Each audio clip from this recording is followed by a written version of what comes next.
सांगून टाका की आमचा लाडका भाऊ एकनाथ शिंदे आमच्या ठाम पाठीशी आहे आणि त्यांचा मावळा आज भरतशेर इथे येऊन गेलेला आहे, त्यामुळे तुमची काय आवश्यकता नाही आहे। आमच्या गिरीश आणि या सगळ्या माझ्या भगिनींचं आणि या कार्यकर्त्यांचं तुम्हाला मी शब्द देतो की कोणावरती कसलाही प्रसंग आल्यानंतर जर यदा कदाचित इथे कोण उभे नाही राहिले तर भरत शेठला फोन करायचा।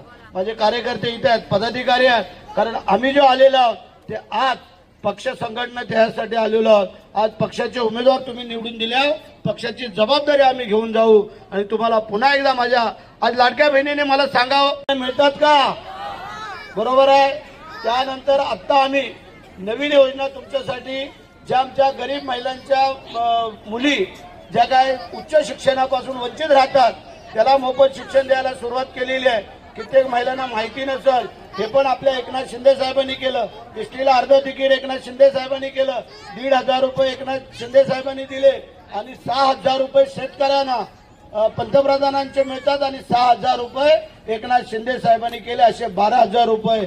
मग तुम्ही आम्हाला सांगा, आमच्या लाडके भाऊ असतील, लाडक्या बहिणी असतील, काही प्रसंग आला, उद्या कोणाला आजार पण आलं, 1.5 लाख रुपये मिळत होते पुढे महात्मा ज्योतिराव फुलेंच्या माध्यमातून, ते आपल्या एकनाथ शिंदे साहेबांनी 1.5चे आता 5 लाख रुपये केले।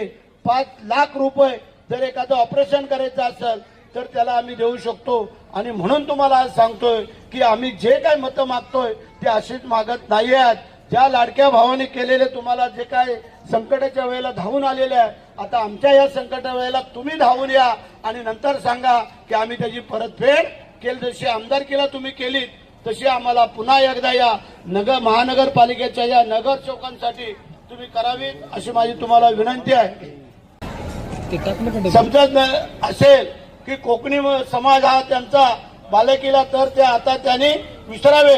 आता हे नवीन शिलेदार तुमच्या सेवेसाठी तत्पर हजर झालेले आहेत, त्यामुळे त्यांच्याच पाठीशी आपण सर्वांनी उभं राहायचं आहे। आणि या कोकणी समाजाला माझं आव्हान आहे की तुम्ही सांगा की तुमचा गाव, वाडी, वस्ती जिथे विकास नाही असं एक गाव आम्हाला दाखवा।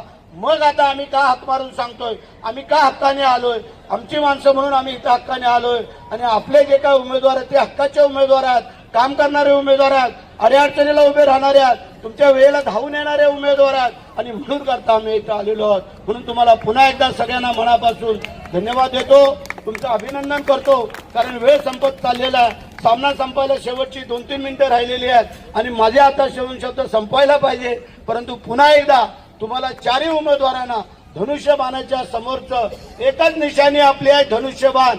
आपल्यामध्ये शेल भेल काय नाही आहे। चारही उमेदवारांची